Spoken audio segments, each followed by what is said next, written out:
অ' বাইদেউ ৰ'বচোন ৰ'ব। ক'ৰ পৰা আহিলে আপুনি? মই ছাগলীকেইজনী এৰাল দি আহিলোঁ। অঁ, আপোনাৰ লগ পালে যিহেতু এই পেপাৰখন লৈ যাওক, মই আৰু আপোনালোকৰ ঘৰলৈ নাযাওঁ। হ'ব দিয়া। অঁ, শুনিছোঁ আপোনালোকৰ নিবিৰে বোলে চাকৰি হ'ল। ভগৱানৰ আশীৰ্বাদত কিবাকে হ'ল দিয়া। পিছে পাৰ্টি কেতিয়া দিব? আহিবা আমাৰ ঘৰলৈ, মাছে মঙহে ভালকৈ এসাঁজ খুৱাই পঠাম। নিশ্চয় এদিন আহিম। অনন্ততাক কিন্তু মানিব লাগিব দেই বাইদেউ, ইমান দুখ কষ্ট সহ্য কৰি নিবিৰক এই অৱস্থালৈ আনিল। সকলোৱে কিন্তু নোৱাৰে বাইদেউ। দেখিছাই নহয় মোৰ প্ৰব্লেম হৈছে, চাওঁ দিয়ক। হ'ব দিয়া, মোৰো ডাইৰেক্ট ভাত দিবলৈ আছে, ময়ো যাওঁ।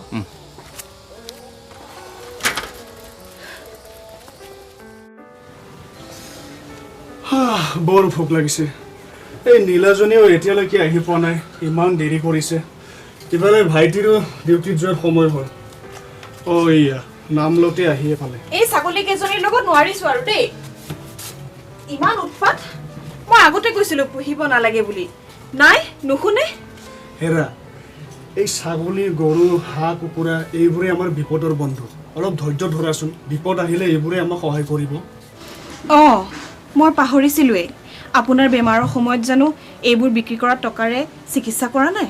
নহয় নেকি, চাওঁ পেপাৰখন দিয়া আৰু মোৰ কাৰণে পানী এগিলাচ আনিবা যোৱা।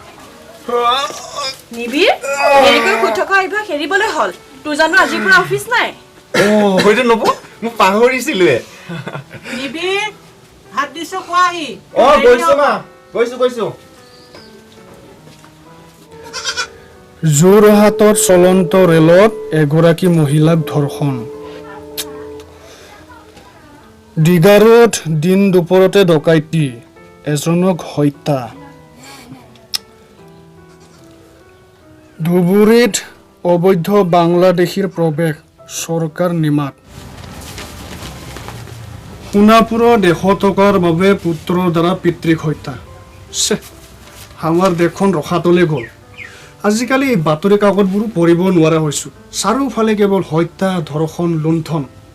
আৰু আজিকালি বাতৰি কাকতবোৰ মাজে মাজে ভুৱা বাতৰি প্ৰচাৰ কৰা দেখা যায়। হেৰি, আজি কিবা বাতৰি কাকতত ভাল খবৰ আহিছে নেকি? ক'তনো ভাল খবৰ আহিব? এই আজিকালি মানুহ নামৰ জীৱৰ কোনো নিৰাপত্তা নোহোৱা হৈছে। কেতিয়াবাতো এই গাঁৱৰ ল'ৰা ছোৱালীবিলাকলৈও ভয় লাগে। আপুনি কিন্তু এইবোৰ কি কৈছে? মই কিন্তু একোৱেই বুজা নাই। তুমি নুবুজিবা, মই আমাৰ দেশৰ বিভিন্ন সমস্যাৰ কথাহে কৈছোঁ। এইবোৰ সৰু সৰু সমস্যা আমি নিজ চকুৰে দেখিও আহিছোঁ, শুনিও আহিছোঁ। তাতে চিন্তা কৰিবলগীয়ানো কি আছে? চিন্তা কৰিবৰ হ'ল নীলা, এইবোৰ সৰু কথা নহয়। আৰু আজিৰ পেপাৰখনত কি লিখিছে জানা? 100 টকাৰ কাৰণে পুত্ৰই পিতৃক নিৰ্মমভাৱে হত্যা কৰিছে। চি বৰ দুখৰ কথা। মাত্ৰ 100 টকাৰ কাৰণে নিজৰ দেউতাকক এনেদৰে হত্যা কৰাটো উচিত নহয়। বুজিছা নীলা, আজিকালি সমাজৰ এচাম মানুহে ধনী হোৱাৰ সপোন ৰচিছে। সিহঁতৰ প্ৰতিযোগিতামূলক মনবোৰে কাৰোবাৰ মূৰত ভৰি থৈ হ'লেও সমাজত কেনেকৈ উচ্চ আসন পাব পাৰি তাৰে আখৰা চলাই আছে। এইবোৰ মানুহ নহয়, মানৱৰূপী দানৱ হয়। আজিকালি চব টকাৰ খেল। টকা থাকিলে সমাজত নাম, নাথাকিলে একো নাই। হয় দে, এই টকা বোলা বস্তুটোৱে মানুহৰ জীৱনো গঢ়িছে, আনফালে কাৰোবাৰ জীৱনো কাঢ়িছে। নীলা, তুমি আৰু কেতিয়াবা এষাৰ কথা অনুভৱ কৰিছানে? কি? আজিকালি মানুহবোৰে টকা পইচাৰ কাৰণে ইজনে আনজনৰ প্ৰতি থকা মৰম চেনেহ, ভাতৃত্ববোধ সম্বন্ধ আদি নাইকিয়া কৰি পেলাইছে। আপুনি ঠিকে কৈছে। এটা সময়ত আমাৰ দৰে সৰু সৰু পৰিয়ালবোৰ চলিবলৈ বৰ কঠিন হ'ব। এতিয়া বলক, ভাত বাঢ়ি থোৱা আছে, ঠাণ্ডা হৈ যাব। ব'লা। দাদা, অ' নব, মই ডিউটিলৈ যাব ওলালো। ঠিক আছে, যা। আজি তোৰ চাকৰি জীৱনৰ প্ৰথম দিন। সন্ধিয়া পাৰিলে সোনকালে আহিবি। হ'ব দে, তই এইবোৰ একো চিন্তা কৰিব নালাগে। মই সন্ধিয়া সোনকালে ঘৰলৈ উভতি আহিম। ঠিক আছে। এতিয়া আহিছো। ঠিক আছে, আহিছো। এতিয়াহে যদি আমাৰ ঘৰখনৰ অলপ অভাৱ অনাটন দূৰ হয়, ভগৱানে ল'ৰাটোক সদায় কুশলে ৰাখোঁ। হয়, ঠিক আছে, ব'লা ভাত খাওঁগৈ। ঐ, নিবিৰ বোলে চাকৰি পালে, কথাটো গম পোৱা নে নাপা? কথাটো গম পাওঁ, সেইদিনাখন সি মোক ফোন কৰি জনাইছিলে। এতিয়া আৰু তহঁতক কোনে পায়? সোনকালে বিয়াখনত জোৰ দে, নহ'লে টাউনীয়া ছোৱালী প্ৰেমত পৰি তোক পাহৰি যাব। মোৰ নিবিৰ তেনেকুৱা নহয়, আজি চাকৰি প্ৰথম জইন কৰিছেহে, কম আৰু লাহে ধীৰে। ঐ, সৌ আছা? ঐ, তোৰ সপোন কৰ আহি আছে। সেই দুইজনী। তোমালোক দুই ইয়াতে কি কৰি আছা? তোমাৰ তোমাৰ চাকৰি আজিৰ প্ৰথম দিন ভাবিলোঁ তোমাক এবাৰ লগ কৰি যাওঁ মোৰ নিচিনা দুখীয়া ঘৰৰ ছোৱালী তোমাক উপহাৰ হিচাপে দিবলৈ একোৱেই নাই নিয়ৰত কিনো ফুল ফুলিব যেতিয়ালৈ ধৰাত বৰষুণ নহয় দেখিলেইনো কিনো মন ভাল লাগিব যেতিয়ালৈ তুমি মোৰ কাষত নহয় ধৰা নিদিওঁ মই তোমাৰ প্ৰেমত বুকুৰ মাজতে ভাল পাওঁ নিবিচাৰোঁ মৰম কোমল পৰশ মাথো দুচকু মেলি চাওঁ দূৰে দূৰে ৰ'লেও তোমাক সপোনে সপোনে দেখা পাওঁ সপোন ভাঙি গ'লে কান্দি কান্দি সুখ পাওঁ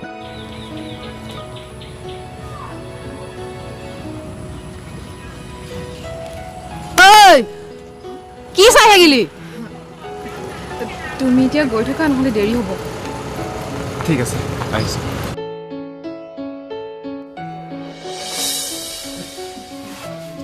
বোৱাৰী বোৱাৰী চাওঁ এইফালে আছোন মা মোক মাতিছিলে মাতিছিলোঁ ঘৰখনত মোৰ অকলে অকলে থাকিবলৈ বৰ আমনি লগা হৈছে হাঁহি ধেমালি কৰিবলৈ মোক লগ এটাৰো প্ৰয়োজন তাৰোপৰি তোমালোকৰ বিয়া হোৱা আজি কেইবা বছৰো হ'ল মা মই আপোনাৰ মনৰ কথা বুজিব পাৰিছোঁ মোৰো সপোন আছিলে কোনোবাই মোক মা বুলি মাতি মৰমতে মোৰ বুকুত টোপনি যাব কিন্তু কথাতে আছে নহয় দাতাই দিলেও বিধাতাই নিদিয়ে বোৱাৰী তুমি এইবোৰ কি কৈছা তোমালোক দুয়োৰেতো সন্তান জন্ম দিব পৰা ক্ষমতা সম্পূৰ্ণ আছে তথাপিতো মা মই আপোনাক সদায় কথাবোৰ লুকুৱাই ৰাখিবই বিচাৰিছিলোঁ কিন্তু আজি আপোনাক ক'বই লাগিব আপোনাৰ নিশ্চয় নিবিড়ৰ ডাঙৰ এক্সিডেণ্টৰ কথা মনত আছে কিয় নাথাকিব বোৱাৰী সেই দিনটোৰ কথা মনত পৰিলে আজিও মোৰ গাৰ নোমবোৰ শিয়ৰি উঠে সেই সময়ত নিবিড়ক বচাবলৈ বহুত টকাৰ প্ৰয়োজন হৈছিল টকাৰ অভাৱে মানুহজনক বৰ জুৰুলা কৰি পেলাইছিল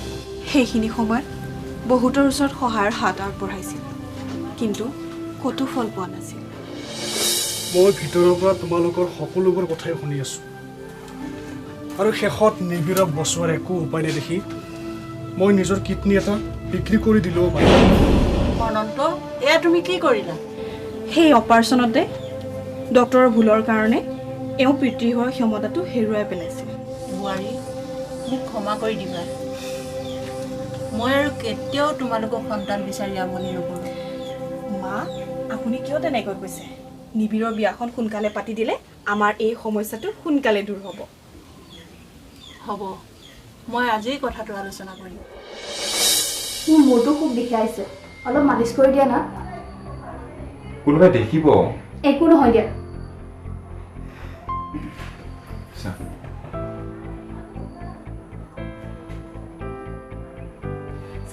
চাওঁ হ'ল এবাৰ ভৰিখন মালিচ কৰি দিয়া তোমাৰ লগত যে নোৱাৰিছো আৰু দেই একো নহয় দিয়া যি দেখিছো মানুহ সকলো যাব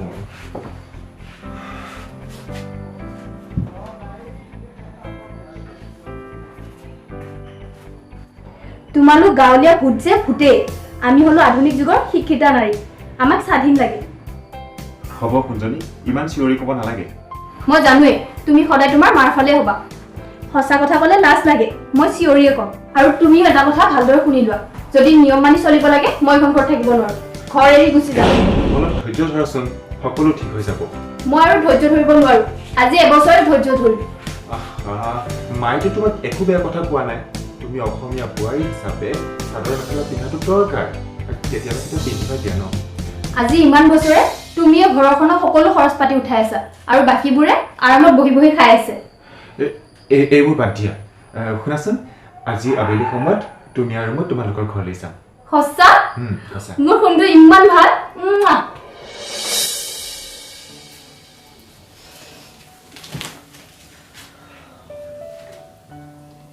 আপোনাৰ গাটো বেয়া নেকি এনেকৈ শুই আছে যে নাই একো মানে কিমান দিনো আৰু এনেকৈ আনৰ বোজা হৈ থাকিম তোমাৰ দেউতাৰ বোলে গাটো ভাল নহয় অলপ আগতে ভাইটিয়ে ফোন কৰি জনাইছে হয় নেকি তেনেহ'লে ঘৰলৈ যাব লাগিছিল মোৰ হাতত চোন এতিয়া টকা বুলিবলৈ 1 টকাও নাই মাৰ পৰাই খুজিব লাগিব নালাগে দিয়ক মাক কিমান আমনি কৰিব সিদিনা কুকুৰা বিক্ৰী কৰা কেইটামান টকা মোৰ হাতত আছে তাৰে হ'ব লাগে আনফালে আপোনাৰো দৰৱ কিনিবলগীয়া আছে কি যে কৰোঁ মোৰ দৰৱৰ কথা তুমি চিন্তা কৰিব নালাগে এবাৰ নাখালে একো নহয় দিয়া সঁচাকৈ আজি যদি আমাৰ হাতত অলপ টকা থাকিল হয় ইমান কষ্ট নহ'ল হয় নীলা তুমি দুখ নকৰিবা টকাই মানুহৰ জীৱনৰ সকলো অভাৱ পূৰণ কৰে সঁচা কিন্তু সেই অভাৱবোৰ পূৰণ হোৱাৰ পিছত মানুহ ক্ষমতালোভী হয় আৰু সেই ক্ষমতাই এচাম মানুহৰ নৈতিক চৰিত্ৰৰ স্খলন ঘটায়। শেষত নিজৰ বাহিৰে আপোন পৰ বুলিবলৈ কাকোৱে চিনি নাপায়। অনন্ত, বোৱাৰী, মই তোমালোকৰ সকলোবোৰ কথা ভিতৰৰ পৰাই শুনি আছিলোঁ। বোৱাৰী, তুমি আজি ঘৰলৈ যোৱা। ডাঙৰ বাবাৰ ঔষধ অনাৰ পইচা ময়ে দিম। পাৰিলে তুমি সোনকালে ঘূৰি আহিবা। সৰু বাবাহঁতেও ঘৰলৈ যাব। মা, তেনেহ'লে মই আজি ঘৰলৈ নাযাওঁ, কাইলৈ গৈহে দেউতাৰ খবৰ ল'ম। সিহঁতেও যদি ঘৰত নাথাকে আপোনাৰ অকলে অসুবিধা হ'ব। বোৱাৰী, তোমালোকে যি ভাল দেখা তাকেই কৰা, মোৰ ক'বলগীয়া একো নাই।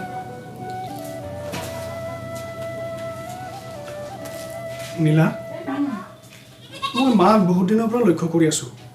মায়ে কিবা চিন্তা কৰি থাকে আৰু কথাবোৰো কিবা পৰিৱৰ্তন হৈছে। আৰু এটা কথা মন কৰিছেনে, আমাৰ ঘৰখনত লাহে লাহে এটা ডাঙৰ অভাৱে আগুৰি ধৰিছে। তুমিতো জানাই আৰু দেখি আহিছা আমাৰ ঘৰখনত টকা পইচাৰ বহুত অভাৱ। টকা পইচাৰ অভাৱ ধনী দুখীয়া সকলোৰে থাকে। তাতকৈ ডাঙৰ অভাৱ মৰম চেনেহ, যিটো আমাৰ ঘৰত ঘটি আছে। তুমি কিন্তু কথাটো ঠিকেই ধৰিব পাৰিছা। এইবোৰ স্বভাৱ আপোনাৰ সৰু বোৱাৰীৰ গাত আছে। তাই মান সন্মানৰ কথা অলপো চিন্তা নকৰে। তাই কেৱল টকাহে চিনি পায়, মাৰ কথাও অলপো নুশুনে, যাৰ কাৰণে মায়ে দুখ কৰি থাকে। হ'ব, তুমি এইবোৰ চিন্তা কৰি থাকিব নালাগে। সময়ে এদিন সকলোকে শিকাব, মাথো আমি ধৈৰ্য ধৰি থাকিব লাগিব।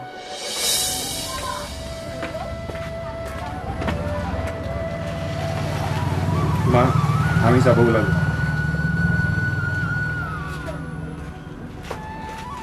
ভাবিছিলোঁ নিবিড়ৰ বিয়াৰ পিছত ঘৰখনলৈ সুখ শান্তি ঘূৰি আহিব, কিন্তু ওলোটাটোহে হ'ল।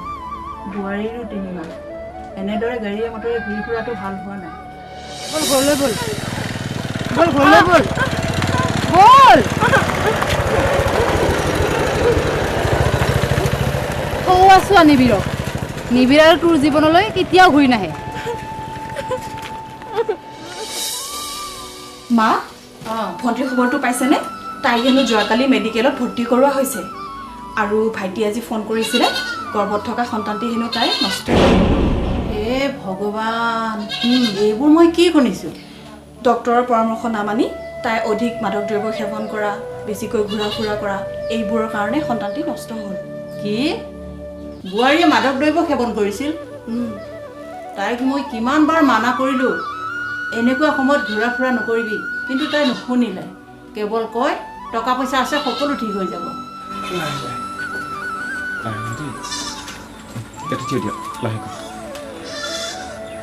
মা, নব, আমি আহি পালোঁ।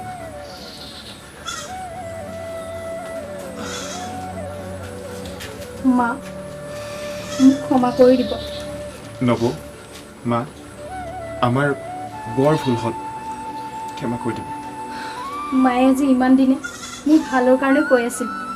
মই সেই টকা পইচা মোহত পৰি মান সন্মান আপোন পৰ সকলো পাহৰি পেলাইছিলোঁ। আজি অজস্ৰ টকা পইচা থাকিও মই মোৰ গৰ্ভত থকা সন্তানটিক বচাব নোৱাৰিলোঁ। মই বুজি পালোঁ, যি আনৰ হৃদয় দুখ দিয়ে সি এদিন আনৰ পৰা দুখো পায়।